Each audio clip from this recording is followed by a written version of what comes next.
of Economic and Social Affairs at the TUC. Welcome to you both.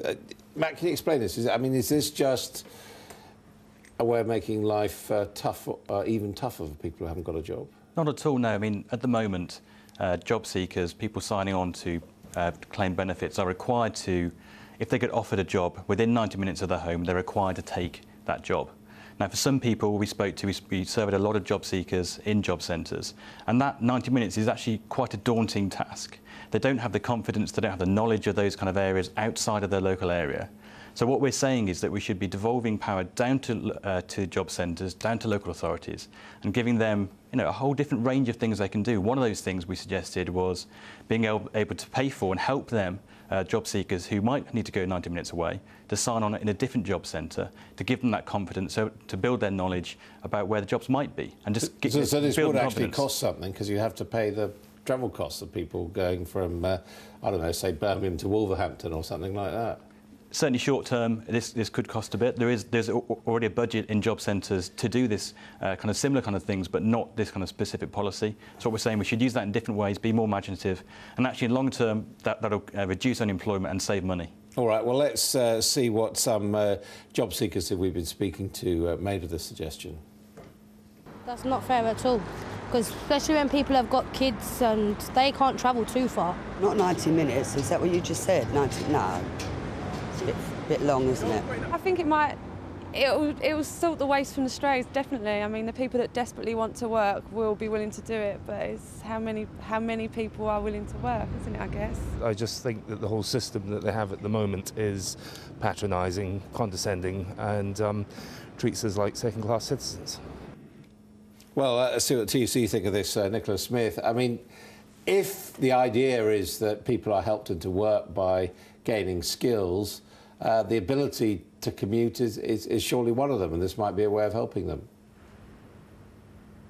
Absolutely, people should be doing everything that they can to get into work, and if people aren't looking hard for jobs, it's right that the government takes action to make sure that they do. But this policy is really a pretty pointless piece of policy from my assessment, and it's more about blaming people who are unemployed for their own position and providing them with some sort of punishment than doing anything that would give them much support with moving into the labour market. I mean, I really can't see how making someone take a 90-minute trip to and then 90 minutes back from a job centre when they're meant to be spending their time looking for a job is going to do anything to help them move into permanent employment. It's just going to waste a large part of their week, and it's also going to be quite expensive. Job seekers' allowance is £67. It doesn't seem clear to me that it's particularly sensible to then require people to spend a large part of that money, when they're already struggling to make ends meet, on return tickets halfway across the country to go to another job centre when there isn't even promise of a job when they get there. I think really we need to think again. Absolutely, people who are not looking for work should have to take action to do so, but I don't really think there's much evidence that the inability to get on a bus is what's holding people back. The problem is that we still have unemployment at 2.5 million. We don't have a very large number of jobs. Mr. Oakley, what do you think of that? I don't agree, obviously. I think the point here is that people do often have problems with their local areas. There might not be jobs in their local area. There might not be the jobs that they need. They might be in a certain industry where there aren't jobs where they are. And currently, they are required to take work which is up to 90 minutes away. And if they're not used to doing that, they're not sure of what's there, then we need to be helping them to find that confidence and find those skills. I mean, Nicholas Smith, do you think that requirement that people should be made to take jobs that are up to a limit of 90 minutes from their home, do you think that should be abandoned as well, or is that a good requirement? I think it's appropriate that there are requirements on people to search jobs that are away from their local area.